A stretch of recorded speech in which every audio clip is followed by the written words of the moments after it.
Okay, Mrs. Lincoln, this is it. One last push, and we're done. 9 months and 4 days ago, my father brought forth upon my mother himself and gave to her a child, conceived in a shack in Kentucky and dedicated to the proposition that I will drink num-nums from a bottle and do little poo-poos in my pantses for the next 2 to 3 years. Now what is it babies do again? Oh yeah. I am not touching that. Abraham Lincoln grew up with his relatively poor family in Kentucky, eventually moving to Indiana, and finally, Illinois. He read a lot of books, worked a lot of jobs, wrote some questionable poetry, and finally entered the law profession. Despite being self-taught, he turned out to be a pretty clever and astute lawyer. In one case, a guy claimed he witnessed a murder at night, and Lincoln was like, "How could you have seen anything in the dark? There was a bright full moon." A what? A bright full moon. Can you say that again, please? There was a bright full moon. A dim half moon? No, a bright full moon. That's funny, because according to this almanac, there was a dim half moon that night, which makes you a liar. Well, I got a bright full moon for y'all right here. Now that's what I call a rebuttal. Lincoln and his cheekbones weren't only interested in law, however. He also dabbled in the world of politics, serving as a legislator in both local and national assemblies. And what a time it was. Not even 100 years after the Founding Fathers wrote, "All men are created equal," politicians were already asking, "Yeah, but what does that mean exactly?" It means all men. Yeah, but what does that mean exactly? And not just that. States' rights versus the federal government. What are the executive powers of the president? Is cereal a soup? The Founding Fathers left some of these questions perhaps a little too open to interpretation. And the biggest question of them all was slavery, an ugly mark on what should have been a revolutionary new nation based on liberty and democracy. Thomas Jefferson had written a condemnation of slavery in the Declaration of Independence, but out of fear of losing Southern states' support, it was removed. Hey guys, do you think leaving this a little vague will create any unforeseen problems in the future? Cannonball! And those unforeseen problems were now beginning to rear their ugly heads. As the nation developed, the North and the South developed along two very different lines, and two very different cultural identities emerged. Northern cities began rapidly industrializing, while the southern climate allowed for large plantations of labor-intensive crops. As a result, one half of the country didn't rely on slaves, while the other half had become economically dependent on them. In 1793, Eli Whitney's cotton gin caused the slave trade in the South to explode, while in the North, a growing abolitionist movement was taking root. A general mistrust began to develop between the North and the South, as Northerners felt the South were hell-bent on expanding slavery, and fear spread throughout the South that the North wanted to take their slaves away. In 1819, there were 11 free states and 11 slave states. A perfect balance, a happy medium, a harmonious relationship. Hey guys, nice to meet you. I'm Missouri, and I would like to become the 23rd state. Hey buddy, welcome to the nation. We'll be happy to accept you as a free state. Oh no, you don't. You're trying to get one over on us. Missouri's gonna be a slave state. Okay, listen, why don't we just ask Missouri what it wants to be, and we slave state. Well, then, allow me to introduce to you the newest, freshest state on the scene, Maine. Hey, you can't do that, and you can't have any more slave states above this line. What? The issue of slavery is solved, and it will never come up again. A few years later, it came up again. You see, as America expanded westward, each new state or territory that was added threatened to upend the delicate balance between the slave and free states. If one faction managed to outnumber the other, it could gain an easy majority and force its own ideals on the opposing side, leaving a huge portion of the population feeling spiteful and oppressed. For a while, compromises kicked the can down the road and kept the volatile balance in check, as new free and slave states were roughly added in pairs. But then one loudmouth state just had to barge in and ruin everything as usual. The addition of Texas saw the United States enter into a war with Mexico, which they won, gaining a huge amount of land out west and creating even more problems. Hey guys, nice to meet you. I'm California, and I would like to become the 31st state. Hey buddy, welcome to the nation. We'll be happy to accept you as a southern slave state. Oh no, you don't. You're trying to get one over on us. California's gonna be a free state. Okay, listen, why don't we just ask California what it wants to be, and we can free state. Well, then, allow me to introduce to you the territories of New Mexico and Utah, able to freely vote for slavery themselves. Hey, you can't do that! and we can enter Northern Territory anytime we want to recapture escaped slaves. What? The issue of slavery is solved, and it will never come up again. A few years later, it came up again. In 1854, a Democratic senator from Illinois wanted to build a really cool choo-choo train here and proposed that the territories of Kansas and Nebraska be created open to slavery, even though they were clearly above the Missouri Compromise line. Obviously, the northern states were like, no. But the Southern Democrats who controlled Congress at the time were like, well, if you love liberty and democracy so much, then you should let them vote on whether slavery should be legal or not. And so it was. Huge numbers of pro- and anti-slavery settlers rushed to Kansas to sway the vote in their favor. And while they were all there, they began to beat the crap out of each other. One of those settlers was a man named John Brown, a former businessman who failed at just about everything he tried and went arguably insane.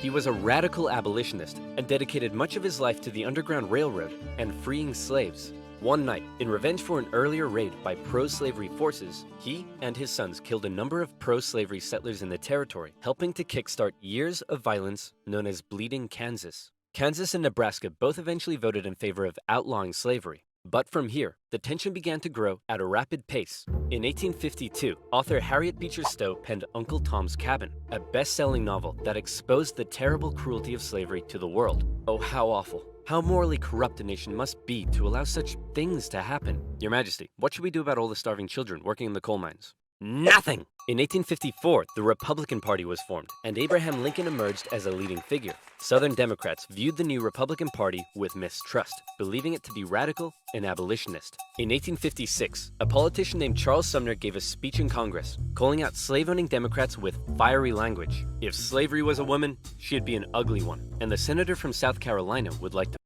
Representative Brooks, do you have a rebuttal? Oh, I have a rebuttal, all right. Yeah, here's a rebuttal for you. Oh, come on. Surely this isn't allowed. I don't know. I'll have to consult the rulebook. I can't find anything about caning a political opponent, but it says here I'm not allowed to work. Uh-oh. News of the violence on the Senate floor took the nation by storm. Southern slave owners sent Representative Brooks new canes to replace his now broken one. And on the floors of Congress, politicians carried weapons in self-defense, which is never a good sign.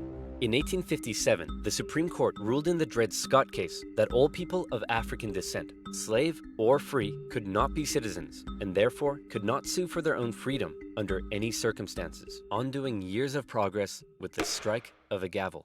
Now, within all this bitter debate over slavery, there were many nuances. North versus South, Republican versus Democrat, states versus the federal government. But let's strip all of that away. For 4 million individuals living in America, this wasn't about political intrigue or party alignment. It was about the basic human right to be free. Men, women, and children were stolen from their homelands and brought to the American continent, where for generations they were considered to be property, forced to live in poverty, and work from sunrise to sunset. Plantation overseers did whatever they felt was necessary to get the most out of their slaves. Punishments were often barbaric. Families were regularly separated, and parents could often only watch, as their children were auctioned off, never to be seen again. Thousands of slaves took the treacherous risk of running away, and abolitionists in the North helped many escape via the Underground Railroad, as bounty hunters entered the North to chase them down. Leading figures within the abolitionist movement included many significant free black men and women. But it's important to note that for many of the anti-slavery white individuals in the North, opposition to slavery was often an economic issue, not a moral one, as many worried large plantations would take their lands and livelihoods away. Abraham Lincoln knew that slavery was a moral evil, and he regularly spoke out against it in powerful speeches that helped him rise through the ranks of the new Republican Party. He lamented at the hypocrisy of a great American nation meant to stand as a shining beacon of freedom while also enslaving 4 million men, women, and children. He most famously declared in 1858 that a house divided against itself cannot stand, that one day slavery in America would end. However, even Lincoln was cautious in his opposition. He didn't want to outlaw it entirely, but simply prevent its expansion so that given enough time, he believed it would naturally die out. Thankfully, history would force his hand. In October 1859, one abolitionist decided he'd try to single-handedly take down slavery by force. Who would be crazy enough to even attempt such a thing? It's our good friend, John Brown. He planned to seize arms from an armory in the town of Harper's Ferry, free the slaves there, and continue south, inciting a major slave uprising along the way. A noble cause, a bad plan, and terrible execution. Brown's men took the armory and some hostages, but were quickly surrounded by one Robert E. Lee and his U.S. Marines. Brown was captured, and a couple of months later, he was executed for treason. Northerners sympathized with Brown, but Southerners were like, "You see this? They're coming for us. Soon, there'll be 1,000,000 John Browns." 1,000,000 John Browns? What on earth are you thinking about? A John Brown farm? Yeah, me too. To make matters worse, new northern free states meant now the southern states really were outnumbered, and they were beginning to feel bitterly spiteful and oppressed. Further fear began to spread in the South when news broke that a relatively unknown figure had just secured the Republican Party nomination for president. Abraham Lincoln, mostly well-liked among anti-slavery Northerners, had made some of the most powerfully worded speeches against slavery of any politician at the time. And now, there was a chance that he and his cheekbones could become president. For the South, that would be too much. In the 1860 election, Lincoln's name didn't even appear on the ballot in 10 southern states. But much to their horror, when the final results came in, Lincoln had won by an electoral college landslide. Lincoln himself tried to calm their fear. "How many times do I have to tell you, I'm not gonna take away your slaves?" "Yeah, right, Honest Abe. We've had enough of you Northerners. We're gonna go form our own country." "You can't do that." "Why not?" "Well, if you had won the election, would it be okay for us to leave?" "Of course not." "Well, why not?" "Because that's not how victim mentality works." Many states felt that when they joined the Union, they always withheld the right to leave it whenever they pleased. Many people living in 19th century America often felt more loyalty to their state than to the nation. And now, with the South feeling like it had lost its voice in the federal government, they were out of here. South Carolina was the first to go, and over a period of 6 months, one by one, 11 slave states officially seceded from the Union, with just 4 contested border states opting to remain.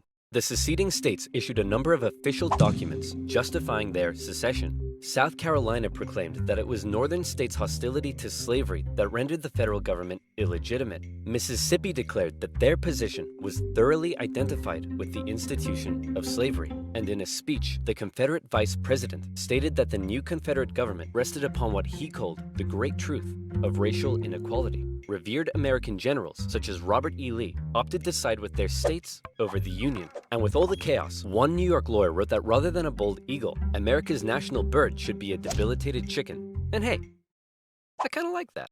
One man, watching the crisis unfold, knew it would be his job to solve it. Lincoln was just about to hop on a train and become the President of the United States of America. Hey man, you're ugly. Grow a beard or something to hide that face. Good idea. Still ugly. With assassination plots already underway, Lincoln had to travel to Washington, D.C. under heavy disguise and protection. All along the way, he received stacks of threatening letters. "May the hand of the devil strike you down. You are destroying this country. You, every breath you take. Love from Grandma." At his inauguration speech, Lincoln once again reiterated that no, I do not want to take away anyone's slaves. But for Lincoln, he did want to preserve the Union. He declared secession to be nothing but an illegitimate rebellion. "In your hands and not in mine," he said, "is the momentous issue of civil war.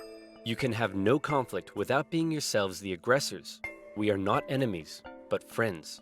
It was clear Lincoln was ready and willing to get freaky and open up a can of Scatman John if he had to. Whether he had the support of the people, however, was in question. In the end, it was the Confederates that fired the first shot. As they seceded, the Confederate states began seizing federal U.S. property throughout the South. Off the coast of Charleston, South Carolina, was one such federal property, Fort Sumter, held by a measly, undersupplied U.S. force. The Confederate militia there demanded the fort surrender, a request which was quickly denied, and any remaining hope for a peaceful solution to the secession crisis probably then died when the Confederates did this. The Battle of Fort Sumter is considered to be the beginning of the American Civil War. Many of the Confederates there also considered it to be the end of the American Civil War. They hoped Old Abe would just sigh and say, "Okay, you win." Unfortunately for them, Lincoln actually said, "You're about to get a roundhouse to the face." Lincoln sent out the call for 75,000 volunteers, and men signed up in droves, hopeful for some adventure and good old-fashioned F-U-N. In the new Confederate capital at Richmond, Virginia, Confederate President Jefferson Davis and his cheekbones had also sent out the call for 100,000 men.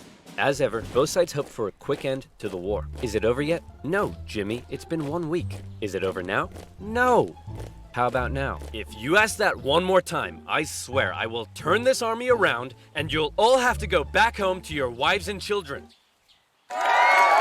But in particular, the South knew the conflict would pose a bit of a challenge. How can we expect to win with a population of only 5 million against 22 million in the North?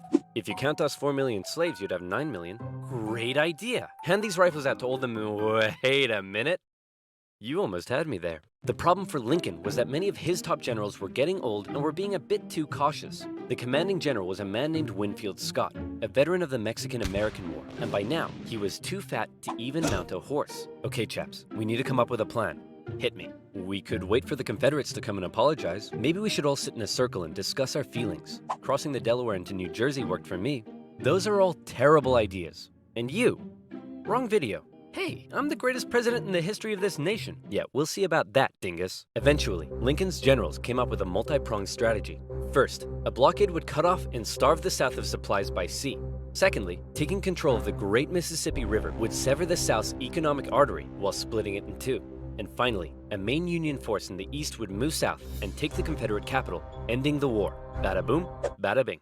Skirmishes began to break out across the nation, and the Union Army in the East began to move south towards Richmond. Everything seemed to be going well until they reached Manassas, where they came upon a large Confederate force. It's almost like they were waiting for us. How did they know? As it turned out, spies in DC had sent a coded message to the Confederates warning of the invasion. Did you use NordVPN? What the heck is NordVPN? I'm so glad you asked. Secession, Fat Man, and the Union invasion into Virginia. The two sides encountered each other at Manassas, and both geared up for the first major battle of the Civil War, the First Battle of Bull Run.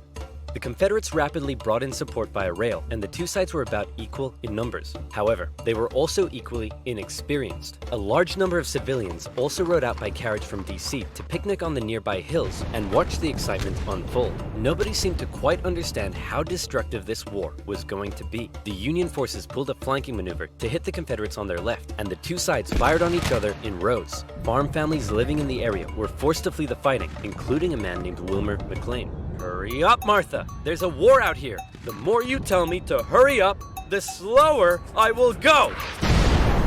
The Union force saw initial success pushing the Confederates back to Henry Hill, but one as of yet fairly unknown General Thomas Jackson had arrived, and he took a defensive position, standing firm like a stone wall, holding the Union army off, and finally sending them running back to Washington, D.C.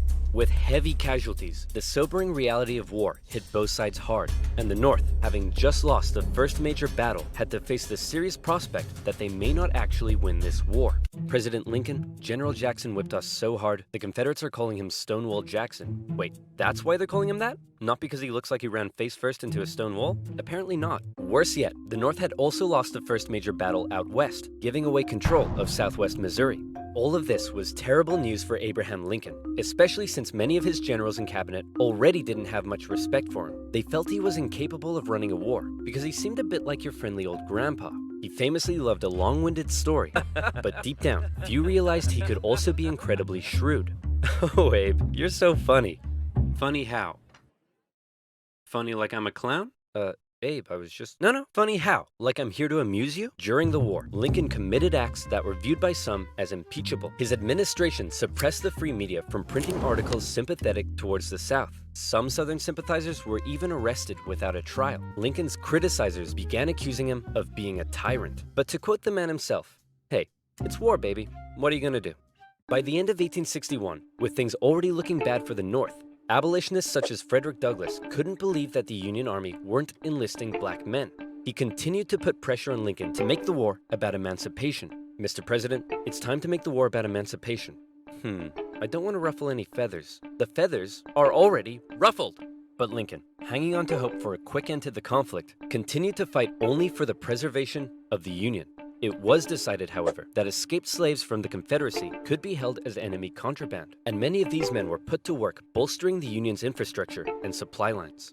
Hoping to get things moving, Lincoln made young General George McClellan the new commanding general, and McClellan began to train up his men. He thought a lot of himself, however, and believed he was going to be the nation's great savior. And like many others, he didn't approve of the president's handling of the war. On one occasion, Lincoln went to McClellan's house to meet with him, but McClellan was late returning home. He kept the president waiting, and when he finally got there, he just straight up went to bed. Now that's what I call disrespectful. McClellan talked the talk, but could he walk the walk? No.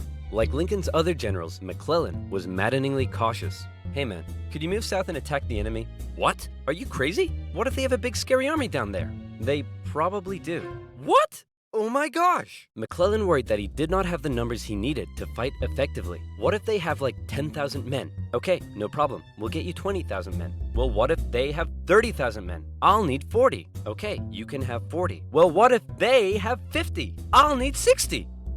Lincoln tried, but it was all in vain. McClellan would not make a move for the rest of the year. The North's one saving grace for now was a general out west fighting in Kentucky and Tennessee, General Ulysses S. Grant. Cool, collected, methodical, and a big fan of whiskey. His chief of staff took it upon himself to keep Grant sober. One officer said that Grant habitually wore an expression as though he were determined to drive his head through a brick wall and was about to do it. And that determination led him to score a number of key victories when others around him were failing. At the Battle of Fort Donelson, Grant was like, "Why does Stonewall Jackson get a cool nickname and I don't? I want a cool nickname." "Sir, the Confederates say they're ready to surrender and want to know your terms." "No terms, just unconditional surrender." Hey, unconditional surrender Grant. That's a pretty cool nickname, right? Guys, right? Later in April 1862, the Confederates launched a sudden attack on Grant's army at Shiloh, but the determined, unconditional surrender Grant threw his lines at the rebels and sent them running. The battle resulted in the heaviest casualties in U.S. history so far, and despite his victory, Grant found himself under fire. You have to get rid of Grant. Why? Didn't he win?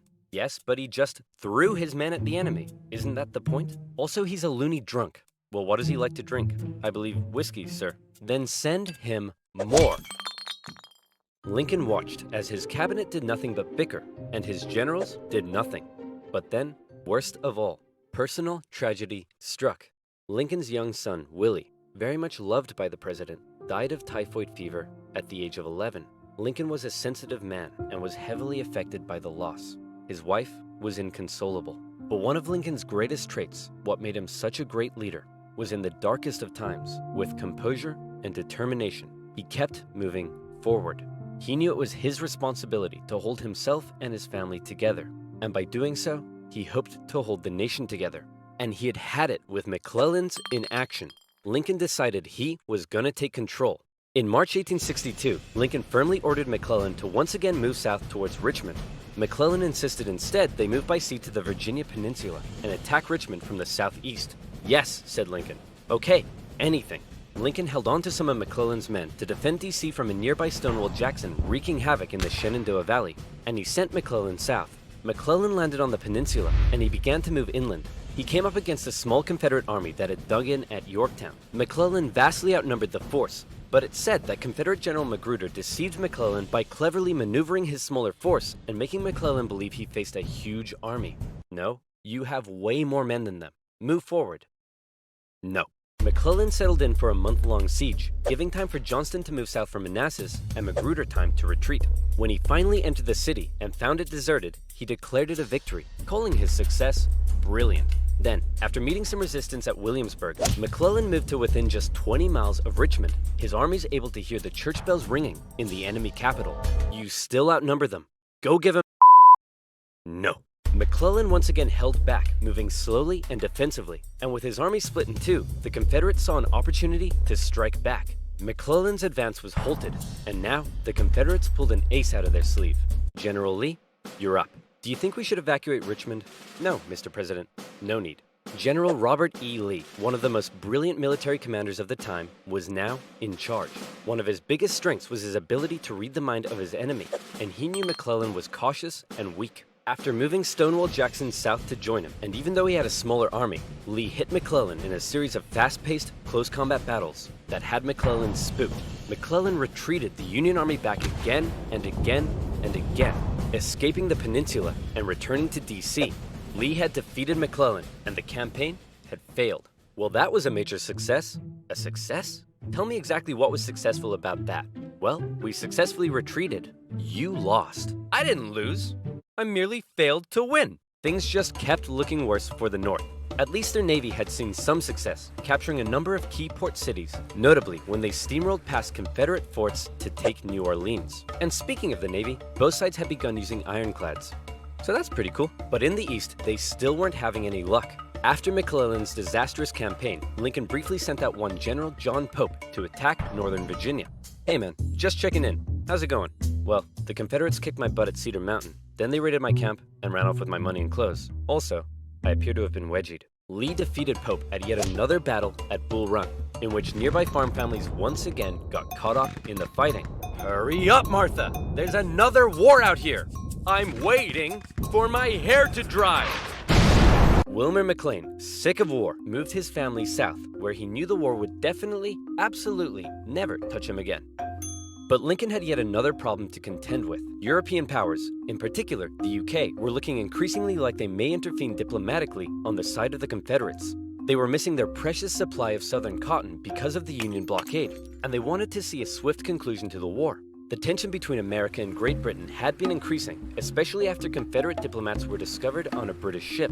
Now, after McClellan's failure to take Richmond, the UK declared it impossible for the North to win. Lincoln needed something to prevent Europe from getting involved, and after more petitioning from abolitionists, he decided maybe the time was finally right to make the war about ending the institution he hated, slavery. If the North had a noble cause to fight for, Europe would be less likely to intervene. But Lincoln and his cabinet knew before they could declare something as radical as emancipation, they needed a victory, especially now that the Confederates were about to go on the attack.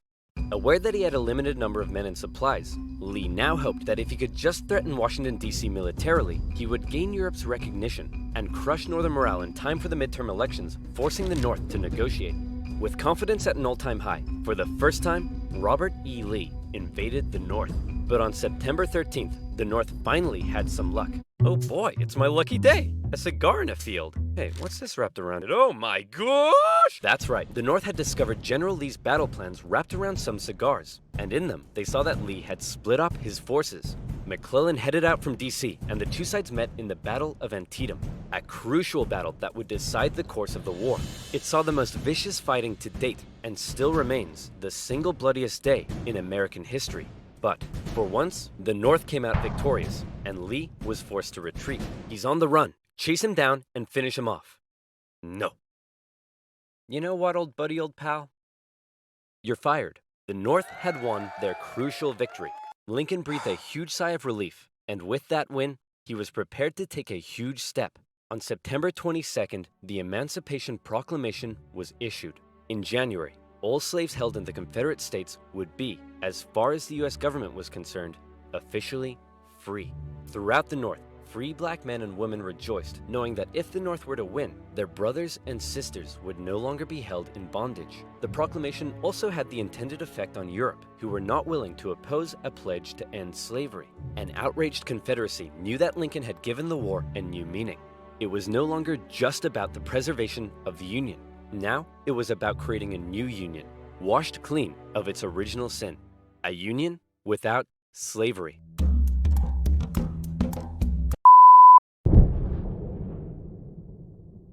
As the Union struggle to take control in the East continued, elsewhere, the war raged on. The Confederates attempted an invasion of Kentucky, hoping the state as a whole would join them, but they were pushed back. The Indian Territory saw Native American tribes ally with one side or the other in the hopes of securing rights after the war. Along the Mississippi, General Ulysses S. Grant remained one of the few Union generals scoring major victories. With his best pal, General Sherman, by his side, Grant led his armies down the Mississippi to the Confederate stronghold of Vicksburg.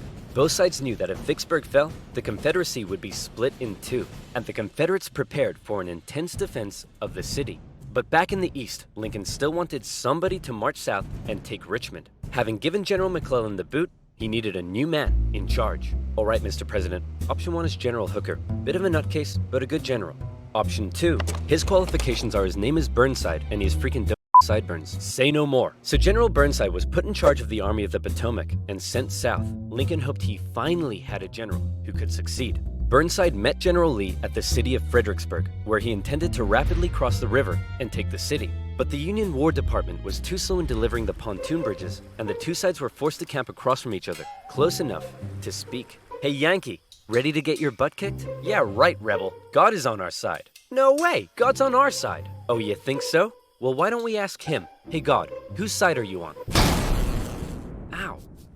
Dude, uncool. With over 100,000 men, the Union Army finally launched their massive attack on the 11th of December. But by now, the Confederates had amassed their forces.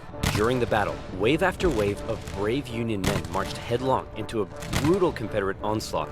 Even the Confederates couldn't believe what they were seeing, and in one moment of camaraderie, a Confederate sergeant, unable to take it, reportedly came out into the field to tend to the Union wounded. Seeing this, the Union troops held their fire. Still, Burnside and his forces were soundly defeated at Fredericksburg and forced to retreat. Lincoln's popularity and Northern morale continued to plummet, especially as the winter heading into 1863 was bad. The winter camps were rife with disease. The food was less than appealing.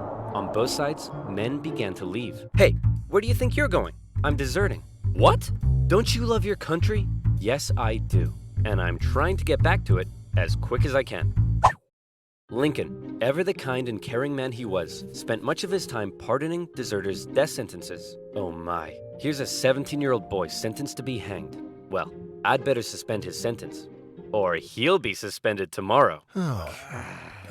What? To try to keep the numbers up, both sides had introduced conscription. There was controversy in the North, however, since rich men could simply pay to have someone else fight on their behalf. Riots broke out in New York City, with enraged mobs furious at the idea of going to fight for slaves, an idea that many of them simply did not support. However, after so much pressure, the Union had finally begun allowing black men to enlist, and these men, knowing what they were fighting for, signed up. By the end of the war, nearly 200,000 troops, 10% of the Union Army, would be black. The valor and bravery they showed throughout, silencing critics. Okay, well that last guy was useless. Let's try this Hooker fellow. General Joseph Hooker was put in charge of the Army of the Potomac, and once again, Lincoln ordered him to move south and take Richmond. Hooker met Lee at the Battle of Chancellorsville, where Hooker had over twice the men Lee did. Lee was forced to defy all military convention and split his smaller force into two. Lee had absolutely no chance of winning, and Lee won. It was his masterpiece. Lee did suffer one significant loss during the battle, though. As his right-hand man, Stonewall Jackson, was riding back to the Confederate lines at night, the nervous Confederate troops, unable to recognize him, opened fire. You boys done goofed up. Jackson died 8 days later. As for Lincoln, he couldn't believe it. It was yet another loss, and Northern support continued to waver. While the Union kept on struggling in the East, out west, unconditional surrender Grant was making moves as always. In an attempt to take Vicksburg on the Mississippi, he made a series of risky and bold movements. He sent a cavalry raid and feigned Sherman north to confuse the enemy. Then, aided by a fleet of ironclads on the river, he raced his army south to cross the Mississippi. Aware that the terrain to the north was restrictive, instead, he strategically moved northeast, hitting Vicksburg's supply line and defending his rear from Confederate armies in Jackson. Once he reached Vicksburg, the Confederate defense became hardened, and Grant was forced to settle in for a month-long siege, during which time he got rather bored. Despite not taking the city, Lincoln loved it and encouraged Grant to hold firm. It would only be a matter of time before the Mississippi was in Union hands.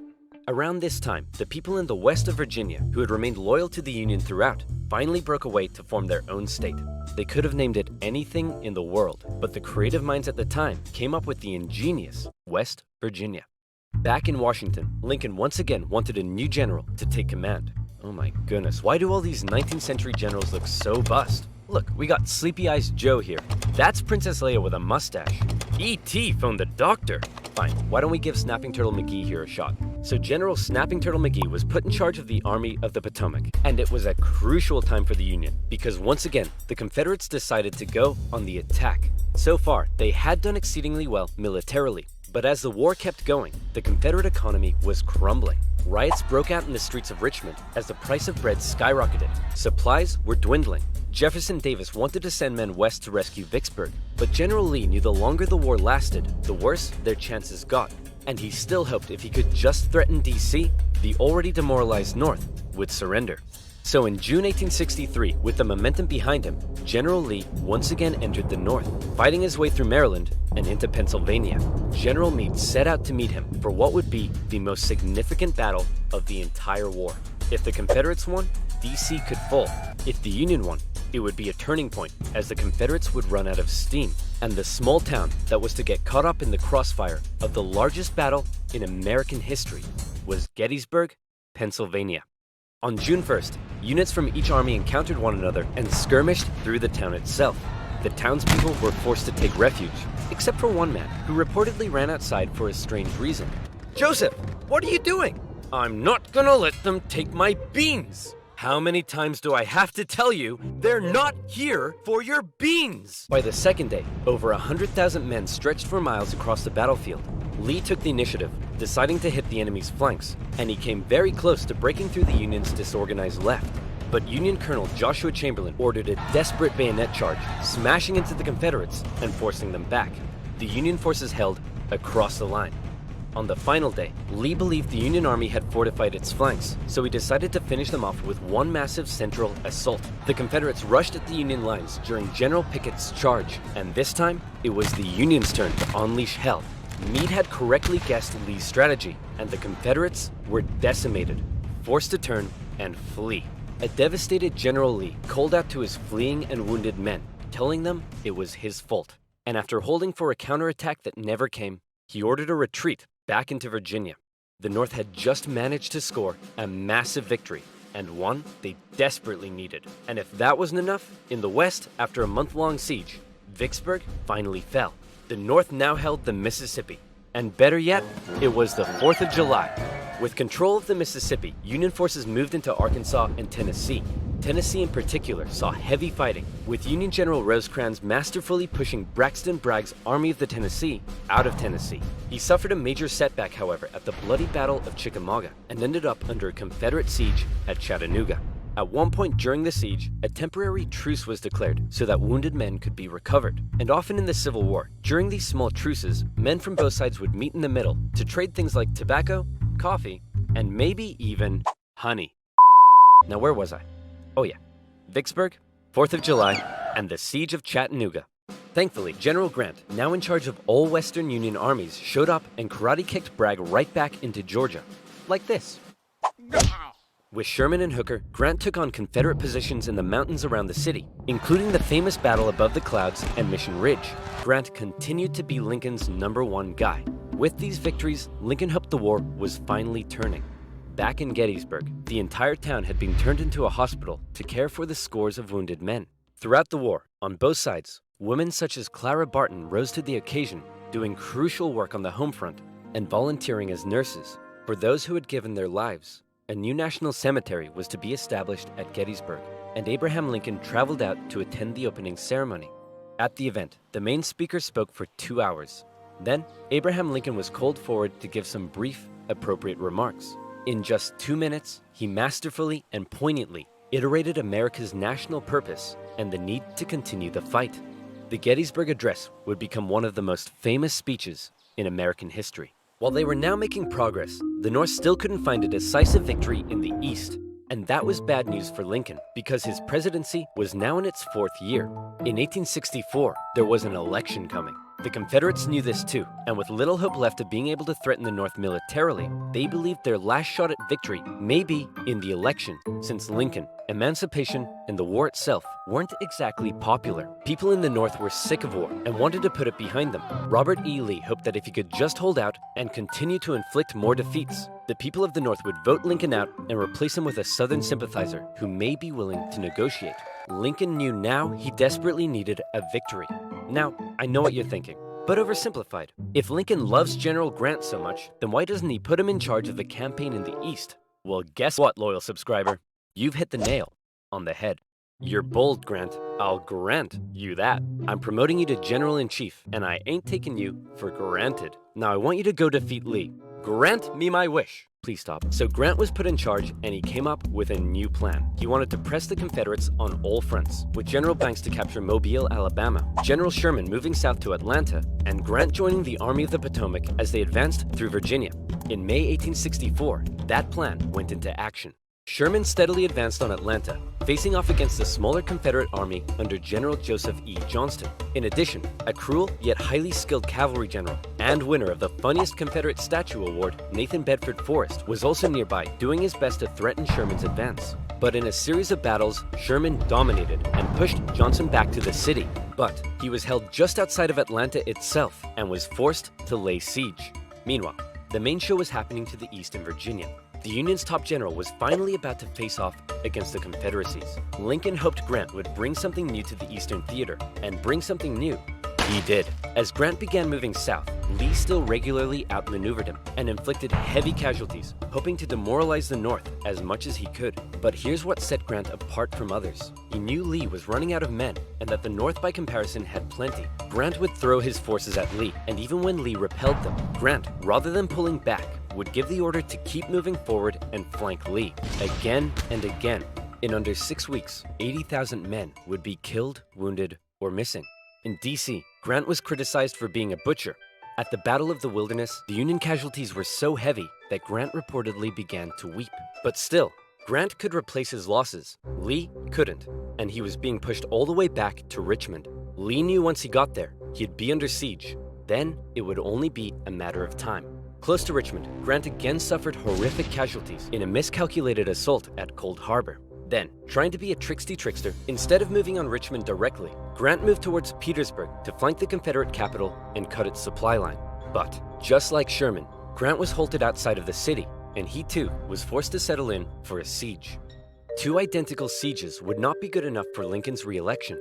The people of the North saw the casualties Grant had been taking, and they weren't happy. To make matters worse, Lee had sent Jubal Early north to threaten DC, with the hope of forcing Grant to withdraw troops from Richmond. Early was repelled on the outskirts of the city, with President Lincoln even attending as an observer, but the North had been given a fright.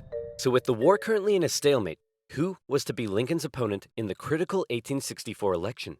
Who would the Democrats choose? Guess what, baby? I'm back. That's right.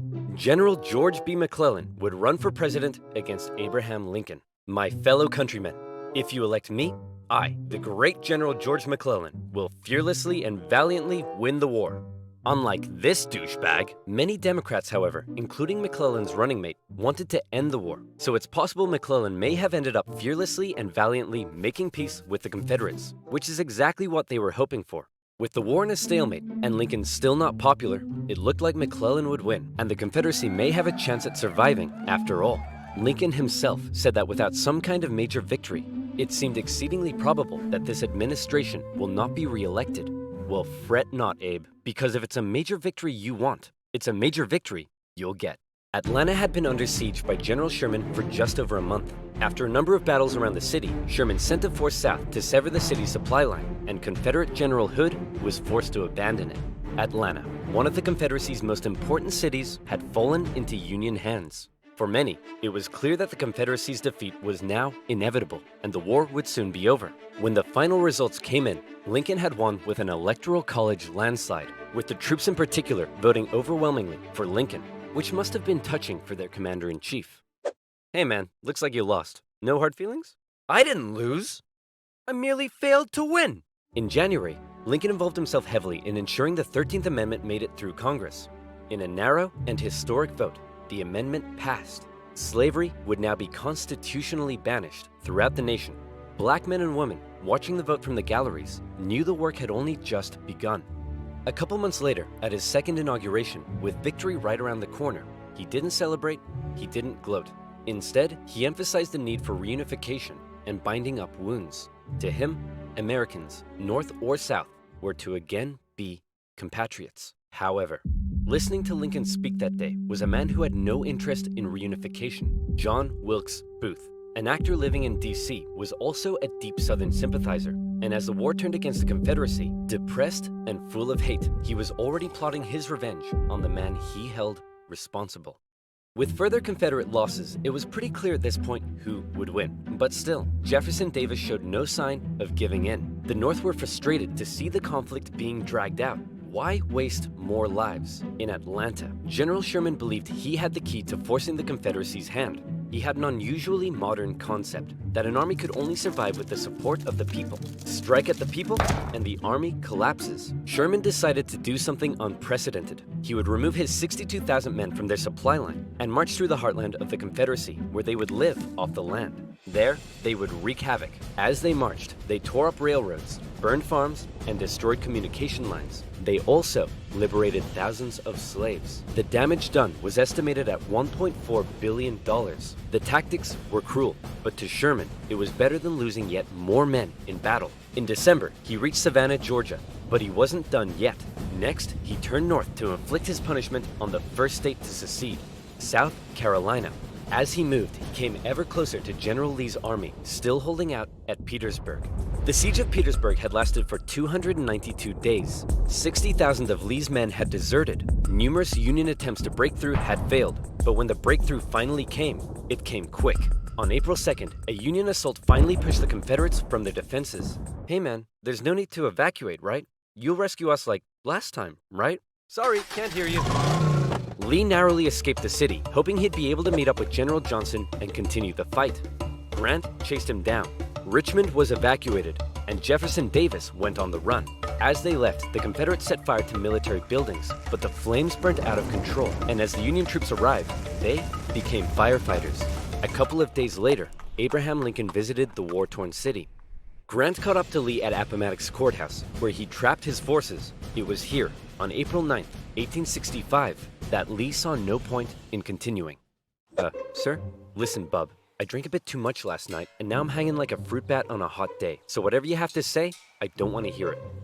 General Lee says he wants to surrender. Hot diggity dog!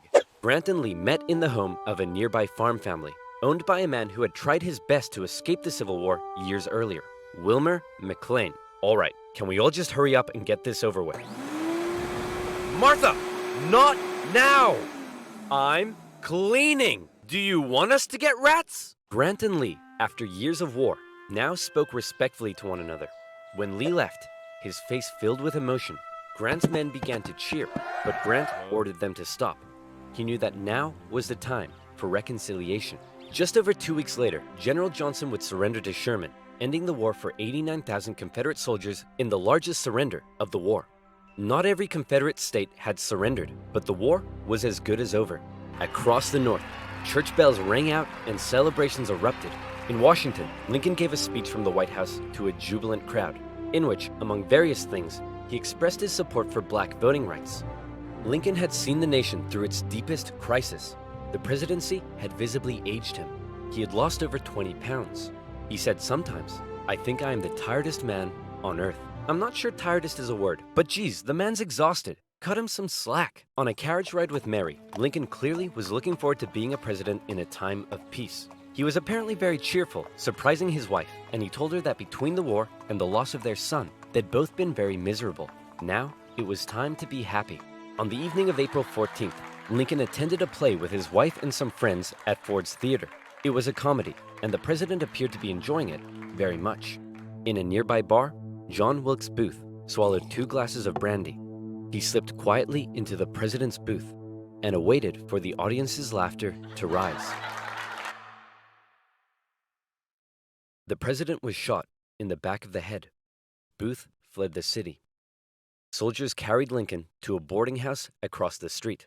There, doctors declared there was nothing they could do. Surrounded by his heartbroken wife, son, and members of cabinet, at 7:22 the next morning, President Lincoln passed away. Never before had a president been murdered. A shocked nation mourned as a 12-day funeral procession carried Lincoln back to his home in Springfield, Illinois. On April 26th, Union cavalry found John Wilkes Booth in a barn in Virginia, where he was shot. Not long after, Confederate President Jefferson Davis was also tracked down and arrested. Imprisoned for 2 years, he was eventually released. The North didn't want to put him on trial for fear the jury may rule that Southern secession had in fact been legal. To ensure reconciliation, other Confederate generals and politicians were allowed to re-enter life in the now restored Union. Scattered fighting continued into May, when the last Confederate forces in Texas disintegrated. The Southern states came under Northern military occupation to prevent any further rebellion, and a very difficult era of Reconstruction began. Over 3 million Americans had fought, brother against brother. The Civil War remains the bloodiest conflict in U.S. history, but the Union had been preserved. You could say the real winners were those who were to never again be slaves. Further amendments passed by Congress gave Black individuals the right to citizenship and to vote. Significant progress had been made. However, entering into the 20th century, it was clear the fight for equality would continue. In modern America, the man who fought to preserve the nation and never gave up in the darkest of times stands as a symbol of honesty, empathy, humility, perseverance, and courage. A continuous reminder of what has forged America and what it should ever strive to be.